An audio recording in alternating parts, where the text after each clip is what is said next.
Making Parliament Matter.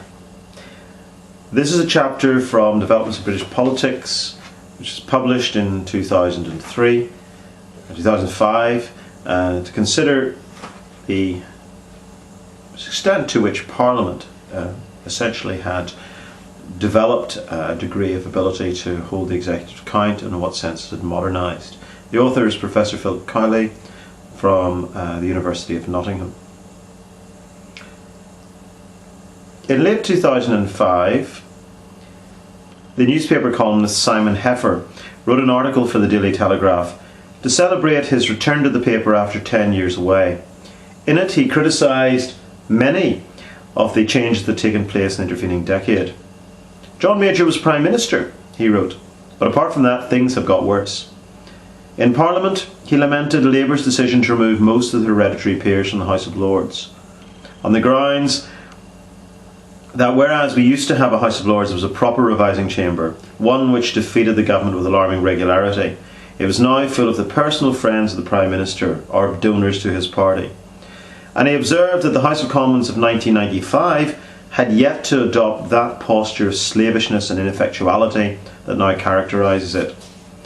Such writing may win prizes for style, as all-encompassing whinges go. Heffer's was beautiful to read, but against few for originality. It is now commonplace to moan about the weakness and ineffectuality of Parliament and to bemoan its decline. But most importantly of all, such a piece wins no prizes for accuracy. For, passé, both the House of Lords and the House of Commons become more, not less important in the last decade. And all the signs are that they are set to become more important still over the next decade. Parliament in perspective. Those who think that they are being somehow radical by pointing out that Parliament plays a marginal role in the making of policy are in fact being astonishingly conventional. More than 80 years ago,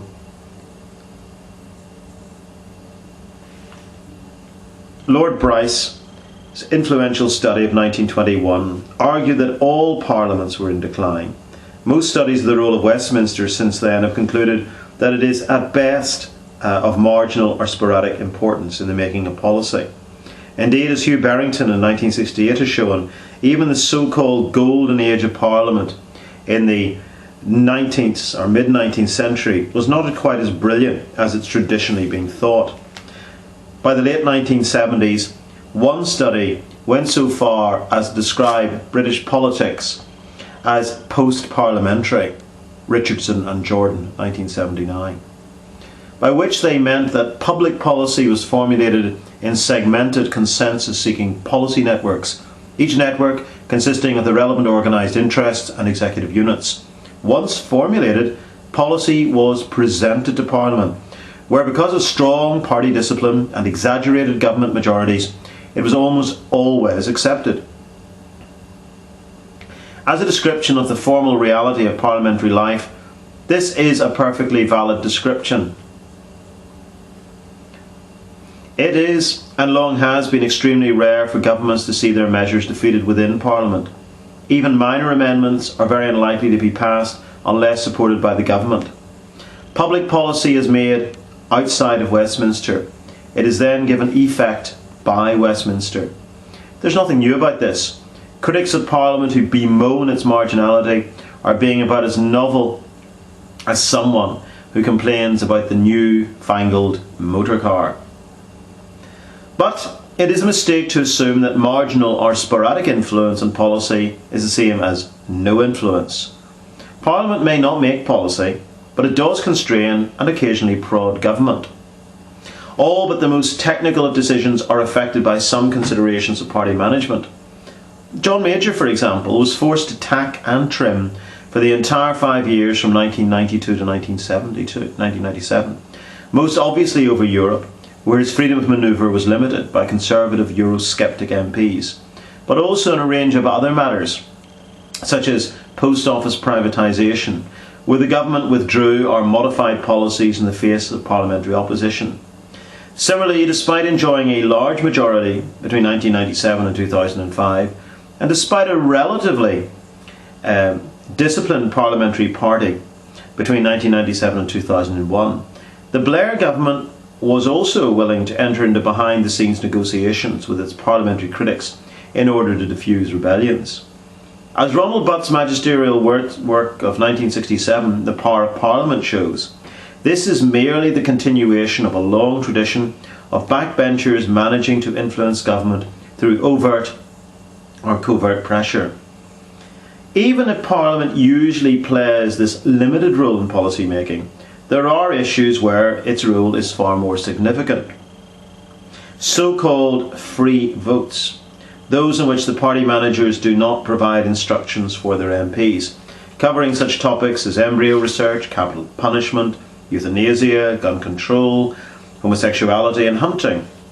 Here the executive remains ostensibly neutral, and the issues are left to parliamentarians to decide. As a result, rather than being peripheral, the legislature and the legislators within it become central. The formulations of British policy as a whole may be post-parliamentary, but when dealing with issues of conscience, it remains firmly parliamentary.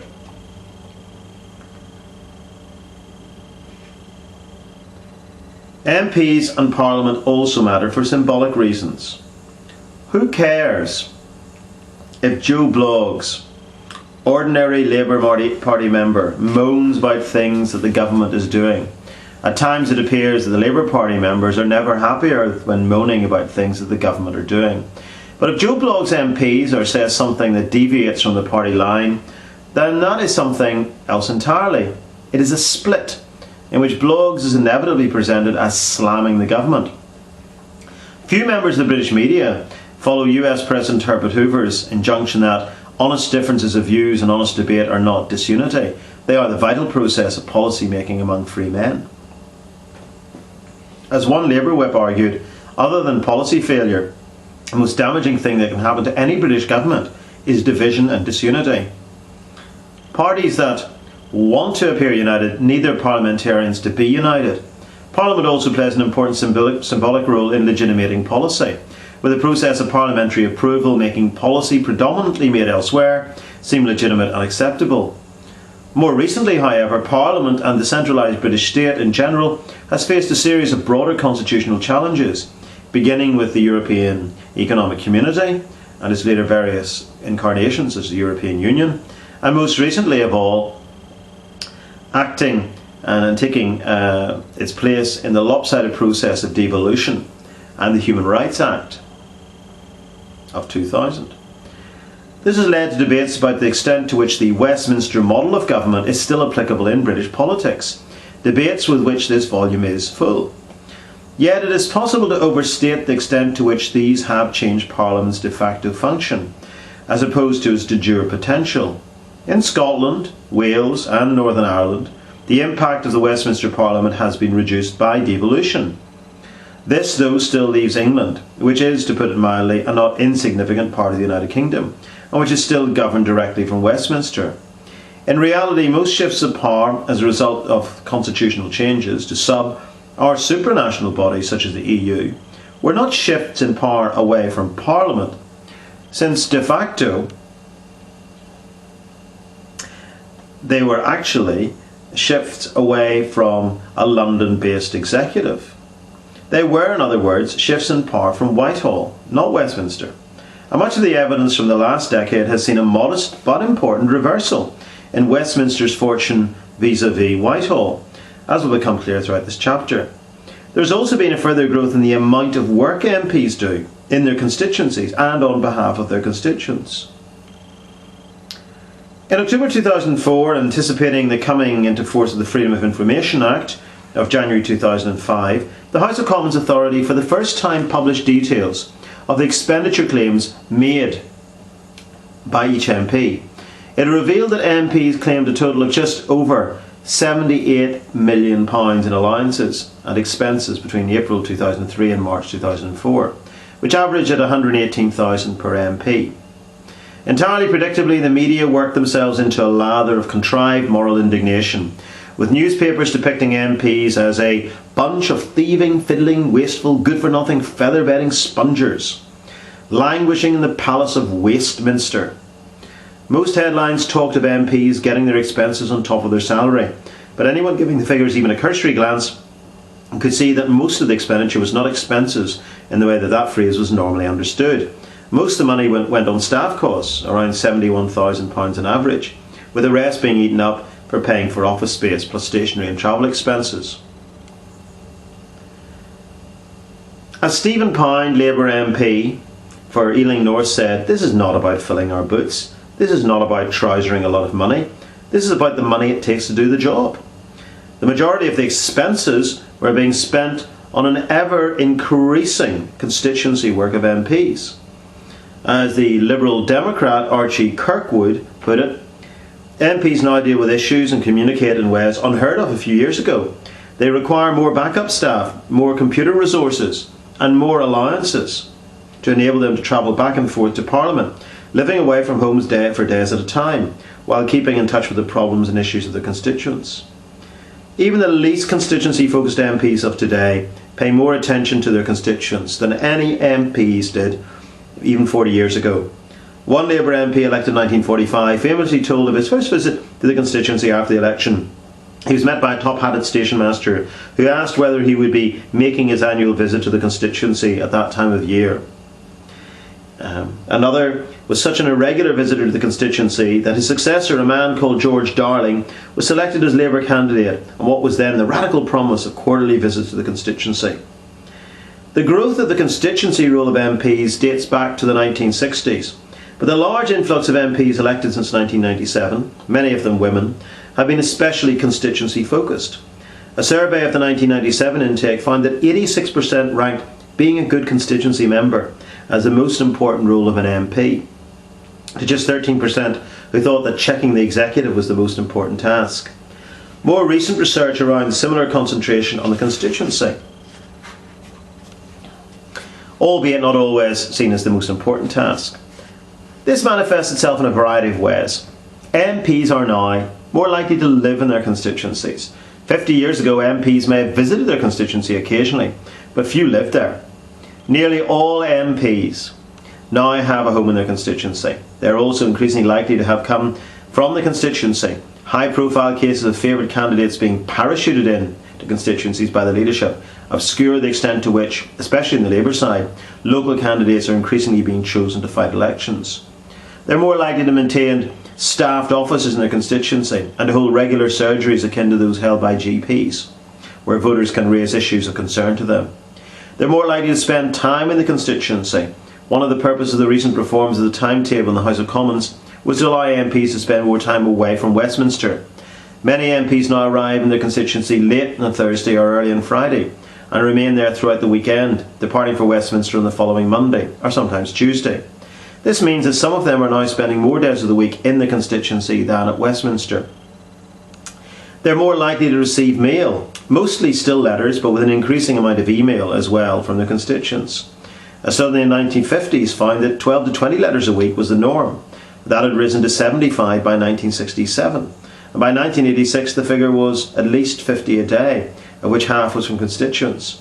By 2003 the Palace of Westminster was receiving 12.5 items of mail a year, of which 10 million was for the House of Commons, an average of around £15,000 per MP. What in 1986 was the highest figure in the range of mail received by MPs was by 2003 the average amount.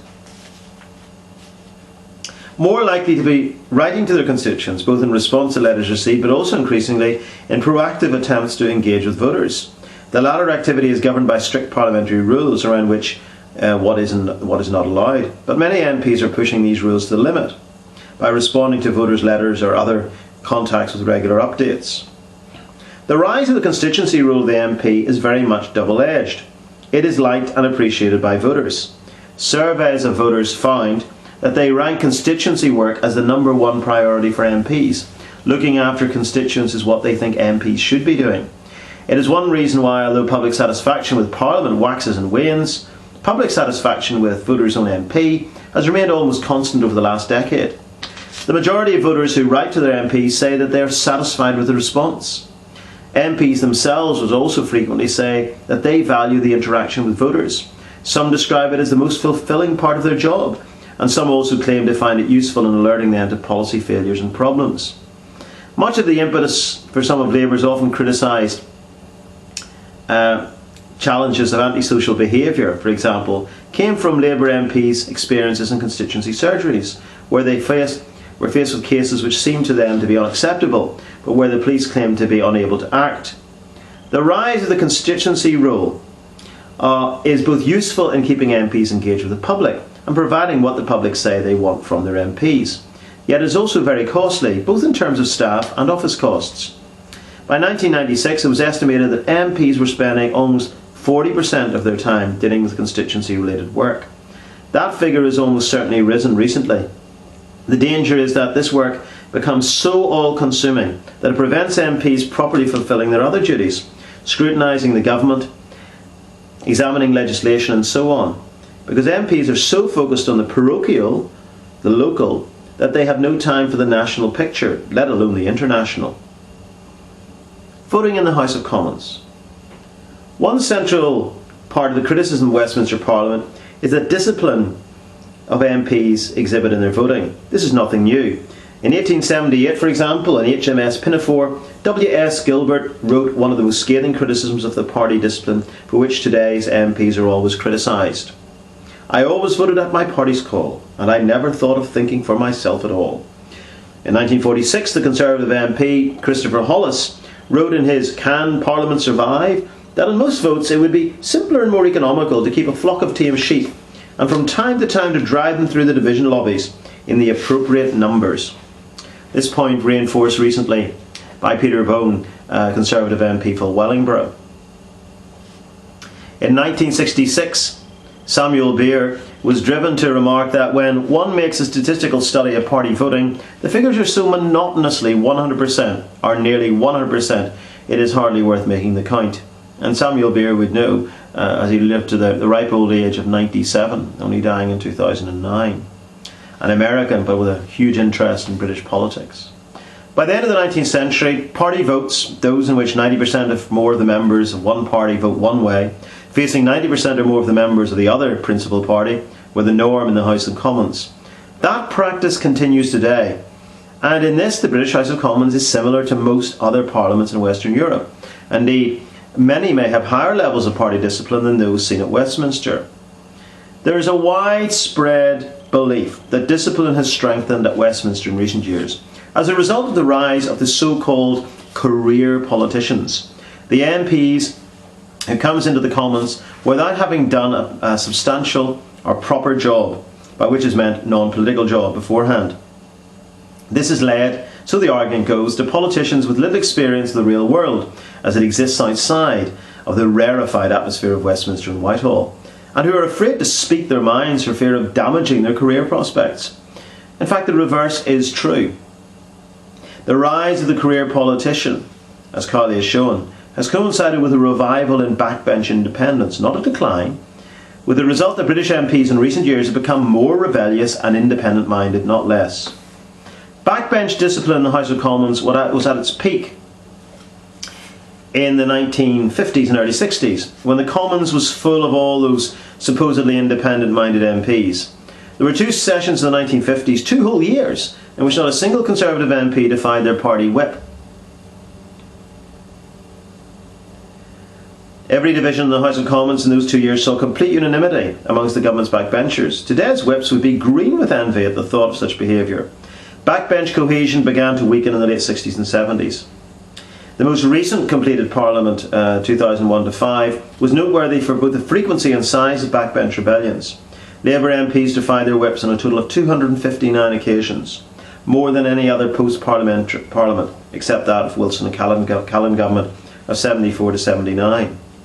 Measured as a percentage of the divisions to occur in Parliament, the period between 2001 and 5 saw Labour backbench rebels total 20.8% of divisions, or votes, more than the government backbenchers in any other Parliament since 1945.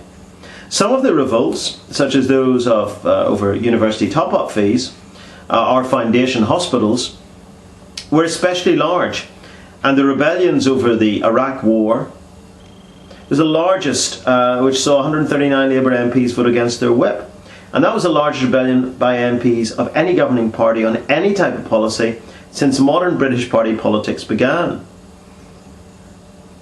That includes the 93 Liberals who voted against Gladstone's proposals for Home Rule in 1886, the 95 Conservatives who defied the major government over aspects of post-Dunblane firearms legislation in February 1997. To find a larger rebellion than the one in Iraq, you have to go back to the Corn Laws in the middle of the 19th century. To return to Simon Heffer's specific examples from the introduction to this chapter, MPs were rebelling in around 8% of divisions in the Commons. The figure for government MPs in the session of 2004-05 was 39%. And Labour MPs were rebelling more than 4 times as often as they did a decade ago. The government managed to survive the period from 1997 to 2005 undefeated on a whip vote in the Commons.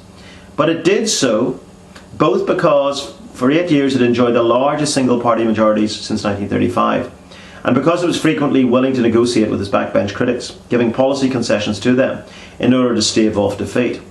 Only those who have a very limited understanding of the concept of political power focus solely on the number of times the government is defeated in the division lobbies. Those with a more sophisticated understanding of politics will also focus on the numerous policy retreats. This was most obviously seen with the government's policy over university top-up fees, where the final policy was markedly different from that which the government first introduced. Crucially, one of the key factors that had kept the government undefeated, besides its majority, changed in May 2005. The official line from the Labour Party on election night and afterwards was that their smaller Commons majority of 66 would concentrate the mind of Labour MPs. The bloated majorities enjoyed since 1997 had allowed Labour backbenchers to rebel without giving much thought to the consequences. With a smaller majority, so the argument went, Labour MPs would have to exercise a great deal more self-discipline. Such a view was widely accepted by many observers, who would point out that the government's majority was larger than in post-war parliaments and, in comparison, the Prime Minister himself would use, was larger than the majority of 44, with Mrs Thatcher had managed between 1979 and 83. Yet in mid-November 2005, just 6 months into Labour's third term, the government crashed to 2 defeats in the Commons. During the report stage of the terrorism bill,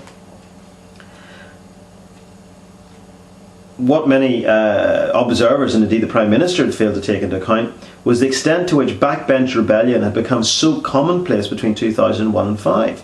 What one whip described as the threshold of rebellion had been crossed by most Labour MPs. 2 further defeats followed in January 2006. This does not mean that there will necessarily be a string of Commons defeats during the 2005 Parliament, not least because a government defeat is rarely the aim of disgruntled backbenchers. Most Labour MPs, and probably indeed Conservative Lib Dems at the moment, still see a defeat of their own government as admission of failure. Both a failure on their part to persuade the government not to do something silly, and a failure on the part of the government to listen.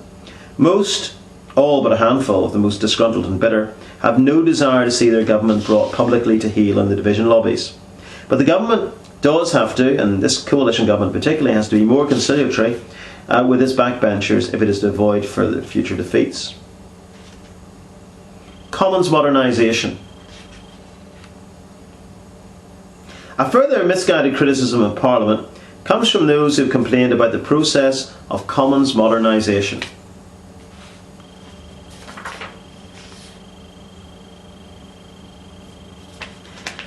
That which was undertaken particularly by Labour since 1997. Part of the problem in analysing the extent to which modernisation of the Commons has taken place is that the phrase itself is largely meaningless. As Richard Rose noted, the term shows a preference for what is new rather than what is old, and for change against the status quo, but it does not identify what direction change should take. As a result, it means different things to different people. For some, it was about making the House of Commons appear more modern, stripping away some of the more antiquated procedures and practices. Others wanted to make the Commons more efficient, changing the hours and making the passage of legislation more predictable. Others wanted to make the Commons more accessible, more open to the public. Yet others wanted to make it stronger, shifting the balance, a much used phrase, between the Commons and the Executive. Partly because of the terminological inexactitude, the story of the Commons modernisation in the period of the Blair government has been very mixed. Of the first 15 substantive reports published by the House of Commons Modernisation Committee between 1997 and 2001, only 2 contained proposals to help enhance the power of the Commons in relation to the executive. The others were designed for cosmetic or tidying up purposes, or for the convenience of members. As one observer argued, although many of the changes introduced by the committee were desirable in themselves, the basic questions of scrutiny and accountability have not been addressed. Much depended on the agenda of the Leader of the House, the person who was heading up the Commons Modernisation Committee. Blair's first 2 office holders, Anne Taylor and Margaret Beckett, were fairly executive-minded and willing to do anything that might cause the Commons to become more assertive against the executive. The high point of modernisation came following the appointment of Robin Cook as Leader of the House in 2001. His appointment followed shortly on the heels of a series of influential reports which urged further reform of Parliament, such as the Hansard Society's Commission on Parliamentary Scrutiny, which published the well-received The Challenge for Parliament, Making Government Accountable, in 2001. Despite the favourable intellectual climate and his own considerable skills, Cook struggled to get all the reforms through, facing opposition not least from the government's whip's office. Cook's attempts to reform the way that select committee members were chosen, for example, narrowly failed after allegations that the whips had been working behind the scenes to undermine support for them. Yet in 2 separate sets of votes in 2002, he still managed to pilot through a more comprehensive set of reforms than would have seemed possible a year before. They generated a letter to the Times from Michael Ryle, a former parliamentary clerk and one of the founders of the Academic Study of Parliament group, who argued that the reforms brought almost to completion the most systematic package of parliamentary reforms for 100 years. His letter ended, "As a campaigner for parliamentary reform for more than 40 years, I can now retire happy." Although not technically a part of the modernisation reforms, it was also the Prime Minister's decision to appear before the Liaison Committee, which started under Tony Blair. The committee, consisting of the chairs of the other select committees, twice a year for a meeting of 2.5 hours at a time, during which he is quizzed by MPs in depth. Each session covers a different theme or set of themes, with the PM knowing in advance the themes to be covered, but not the exact questions. It represented a significant advance in the scrutiny of the Prime Minister. It was the first time for 65 years that a PM had been before a select committee, and it will now be very difficult for any future PM, as has been shown, to refuse to attend such meetings. It is also difficult to think of any other world leader who would appear, alone and unaided, before their senior parliamentarians for 2.5 hours, as a clear sign of a rebirth of Parliament. If nothing else, the process of modernisation showed that it was possible to reform the House of Commons. The idea that the institution is pickled in aspect is clearly false. The changes that have been implemented stand as a tangible correction to those who assert wrongly that Westminster is a fossilised institution, unable or unwilling to adapt itself to changed circumstances. But with the benefit of hindsight, it is possibly slightly more sceptical than Michael Ryle's valedictory letter to the Times.